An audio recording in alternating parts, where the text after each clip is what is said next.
Welcome to Do What Matters Most. This is episode 9 in the series, Parent Leadership for 21st Century Children. Good parents want to make sure the important lessons they teach their children inside the family will be applied when children are away from the family. This episode describes what you can do to organize your family to ensure that your children will internalize and apply the good things you teach them. Visit mattersmostmedia.org to find more about the podcast and firstanswers.com to find tons of parenting resources. Hello. Over the years in my professional career, I've had the opportunity to ask many parents what they think parent leadership actually is. At first, I was a little surprised that most parents would talk about discipline and communication as the answer to that question, because I thought it was something else. But as the years have passed, I think parents talk about what they think they do most. They organize and regulate and communicate and try to have good relationships. But in my experience, and for the purpose of this particular series, I'm proposing that parent leadership is something different than, in addition to the communication and discipline strategies. And the reason for that is that our children, 21st century children, are confronted with threats that make it difficult for them to thrive. And we have a great deal of evidence that shows that things are not going well for some of our kids, an increasing number of them, as a matter of fact. So in an effort to make things better for parents and for children, I am preparing these podcasts to provide an alternative way for you to think about parent leadership. So in today's episode, I would like you to think about parent leadership as what it takes to develop people. Years ago, I read a manuscript called People Making, and I was impressed by the title because I thought, that's exactly what parents do. And then I read a book by Ram Hare, a very prominent British philosopher, who made this distinction. He said when babies are born, they might be an individual, but they're not a person yet. And the idea is that you had to add communication and moral values and education and knowledge and so on in order for an individual to become a person.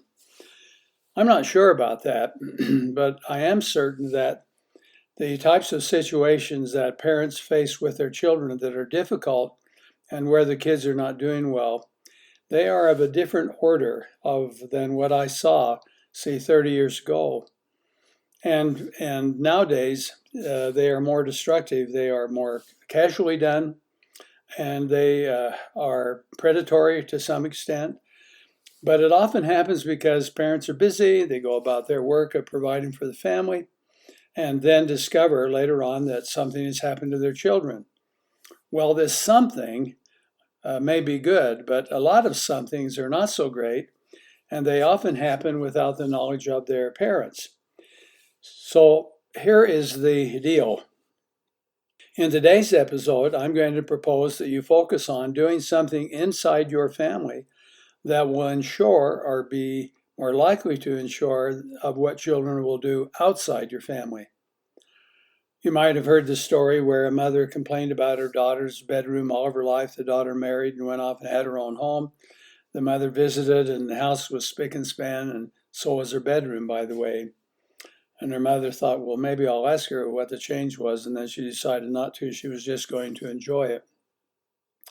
Now, that is an example of something happening outside the family that is positive. There are other examples like the use of drugs and chemicals and criminal behavior and bad experiences in school or in church or somewhere else that happen outside the family that either are acted upon your children or your children fully participate in them. So it stands to reason that one of the things that we would like to do today is to strengthen what happens inside the family so you as parents can determine more of what takes place outside the family.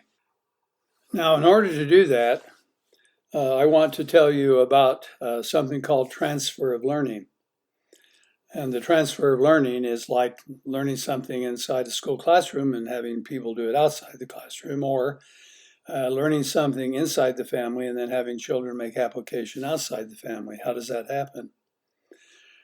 Well, I'm going to tell you about a little process, a 4-step process, 5 actually, but 4 that are most relevant, of how you make an idea into a behavior. Now think about that with me for a minute. What that means is that a child might hear something and say, oh, I understand that. And then when the situation calls for a behavior that represents the instructions the child's received, that child has got to be able to turn an idea into a behavior. Now, where character formation and gender identity is concerned, parents especially want to be able to communicate ideas and then have their children transfer those into behavior, and then transfer what they learn inside the family, if it's good, to what is outside the family. Now, it is not always true that what children do in their families, they will also do outside the family. Most parents know that. Sometimes that's a good thing. When things happen in the family are dysfunctional or abusive or harmful, we don't want them. But unfortunately, a certain percent, for example, at least between 30 and 40% of the individuals who abused their children were themselves abused. And individuals who have a hard time with intimacy and getting married were often the children of divorced families. And so to say that children do not learn the things that occur in their families is a big mistake, but it isn't 100%. Okay, now what we want to do is to be able to do better at that. And the fact that some children do not apply what they learn in the family to outside the family probably gives you the opportunity to breathe a sigh of relief. But a great deal of what children learn in your family could and should likely be taught in a way that it will be transferred to situations outside your family. And, of course, we want this to be desirable. There is a way to add power to what you teach, and that is to see if your children will apply anything they learn from your teaching and leadership during shared times with each other. Now, when it comes to this transfer of learning, please review these 4 steps. Suppose you wanted to practice an inner quality, something like being more patient or calm or being more kind or something like that. In order for that to happen, you could make it happen more effectively if you just did 4 things. Number 1, you defined it. Give it a definition similar to a dictionary definition and say, well, what is calm, for example, and what is it like, what does it mean, where could it be useful, and so on. Number 2, write a description of several different displays. How would your face look? How would your body act? How would your voice be if you were calm? And if you were calm when you're dealing with your children, if you were calm when your children are in the grocery store, if you were calm when your children are with a babysitter, and you think about situations and how you would show calm and give you several, 8 or 10 or 9 or 8 or whatever, different ways to show it. The third part is an essential part of transfer of learning because it's called build a narrative. When people introduce ideas into the language when they're talking about application, this is the transition part where it is possible for an individual to learn something and say, oh, here's how I can apply it. That's why stories help children make application, and examples make people who are learning make better application because they can create a narrative for it. So a narrative is a story. It's examples. It's people's experiences with it. So if you were doing calm, for example, you would say, well, I believe in calm, and here's what it looks like, and I believe it's important here and important there, and I'd really like to do it, and so you build a narrative. Well, number 4 then is that you make an application for it. You go out and actually try it. You get up in the morning and say, well, I am going to be more calm in these situations today. And you can consciously and intentionally do that, and you can increase your brain's focus and orientation on your inner qualities and have them less concerned with the things that are external. Now here is an example. You might have taught an individual child to dependably do certain chores, such as keep a bedroom clean. and are watching to see if he or she will do them when she is a student or married. Now, here's what you would do. You would talk about and show the definition of clean bedroom. Make sure it happens. You can't just do it by saying, get your bedroom clean. You'd go in with her and say, okay, here's the definition of a clean bedroom. Then you would ask her to do it. And then the narrative would be to discuss in your family what that means. Now, why does this ensure the way you teach will transfer? The truth is, it might be an on and off again matter until your child learns what she does or does not do will make her happy and will have positive consequences for others. Now, this can be accomplished when you address it with your family together. Now, the same applies to a moral quality. You could define it. Then you could identify what would be displayed, situations where it would occur. You build a narrative, tell stories about it, and so on. Then you say, okay, I'm going to go apply it, or you ask your children to apply it. And whenever possible, you talk about the situations where it is applicable. So the same idea applies to a good rule. You're attempting to get your children to obey, but obedience will be greater and transfer more likely when your children see how his or her obedience or disobedience influences other family members. Learning positive character and moral qualities, as I've mentioned, are learned in the family, or they may never be learned elsewhere. So the point is, we're dealing with something really, really significant. That is, if you care, what your children learn in the family and then transfer outside your family. So to begin with, let's suppose that we talked about belonging, confidence, and peace of mind. In the busy world we live in, do you think of having occasional meetings with all the members of your family? Well, if you don't, I'm going to propose that you should. And this lesson introduces you to the importance of family meetings. And now, while children remember many things about their childhood, most parents hope that the good things they value will be remembered and applied outside their home. So I've mentioned that this parent leadership program offers a way to add insurance that will take place. Now, although it may seem like a burden, there is clear evidence that communicating as a family provides this benefit. Family scientists at Rutgers University, for example, reported more than one study showing that when families met for evening meals and talked and visited at least 3 times a week, the children were less likely to use drugs and other addictive chemicals, and their school performance was higher than children whose families did not meet together. Well, there's an obvious reason why that's true.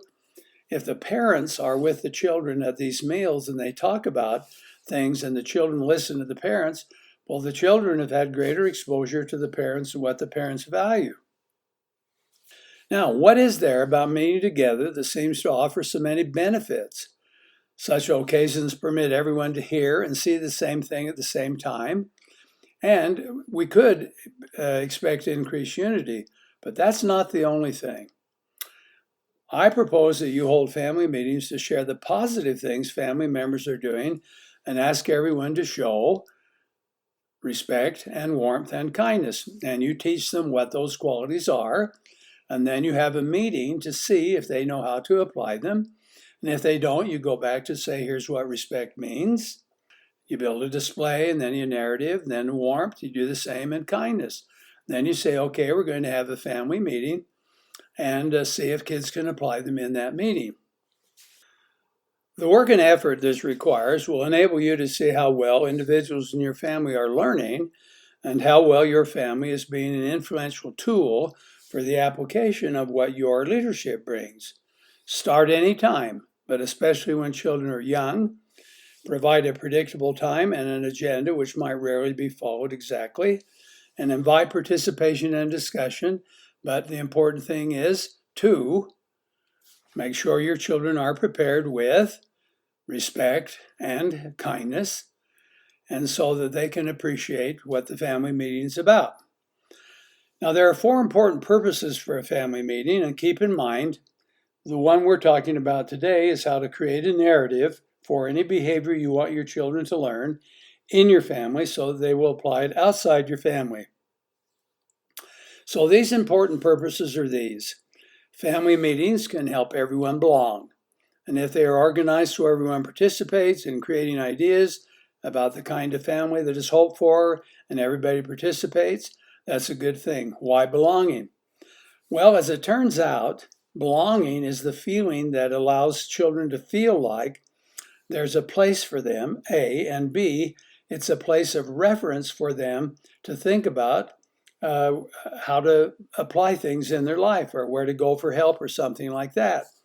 And when your children feel like they belong, there's just clear evidence that they're more likely to implement the things that you teach. Number 2. Now, once your family begins to create what is hoped for and you begin to see positive things going on in your family, then you need to use your family to build confidence because of the loyalty they feel, because of the time people contribute to the family and are cared for by one another. Whoever heard, for example, that confidence in children's lives comes by virtue of the unity and belonging that they feel with their family? If you've not heard about that, then I'm sorry this is the first time. But that's why you work really hard to have family meetings and get your children to belong, because it'll help each one of them be confident. Number 3, further, when everyone is present and can be seen and heard, each will feel more peace of mind. Parents who hope and worry about their children find peace of mind to be one of the best parts of their lives. Imagine that, parents actually feeling peace of mind. Well, it'll help you if you hold these meetings, listen to the discussion, watch your children, have a chance to love and praise and so on, and have fun. Now last, family meetings can be organized to ensure that the good things, as I've mentioned, your children learn inside the family will be transferred and applied outside the family. Now you can do this intentionally if you choose. Now remember, I said in order to get transfer of learning and application, it is important to build a narrative. Well, I'm going to now demonstrate that by telling you about an example. These people their names are fictional, but the people are real. Bart and Heather Carson decided to use family meetings when their children were young, and when they were interviewed, their oldest child of 4 was 7 years of age. We were told that at first the kids enjoyed these times, even though they were not well organized. I can remember thinking about them and inviting them in my mind to tell about this experience. Now, eventually, these parents decided that in addition to regular meal times, which they did, they would try to have these short meetings once a week. And they started out with them short. And as the children grew and they learned how to manage the meetings better, then the meetings became longer. They decided that they would make sure that everyone participated and so rotated who conducted the meeting, who came up with some important principle or everyone could learn or had to memorize.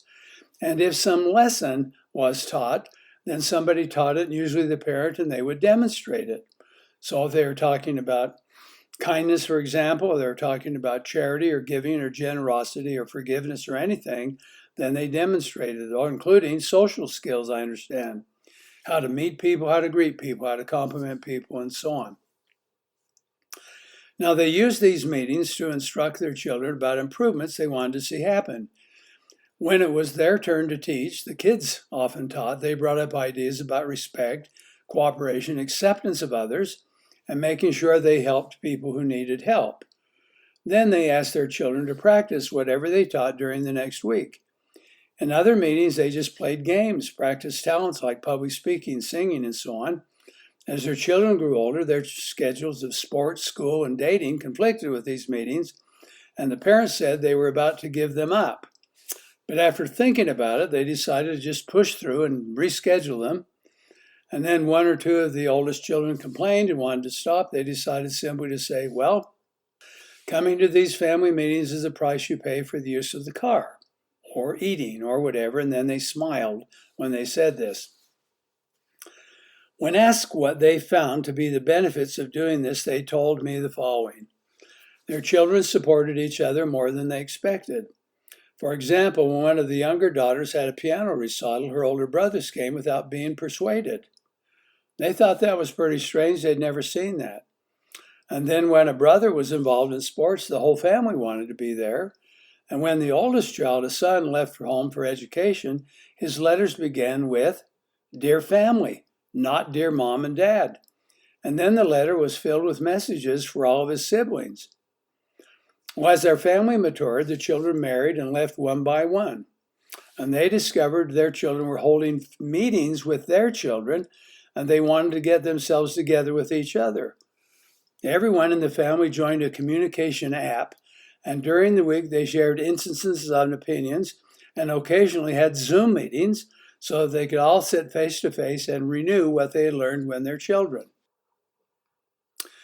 I don't think I need to spend much time on the idea of making these meetings fun and having conversations about your family.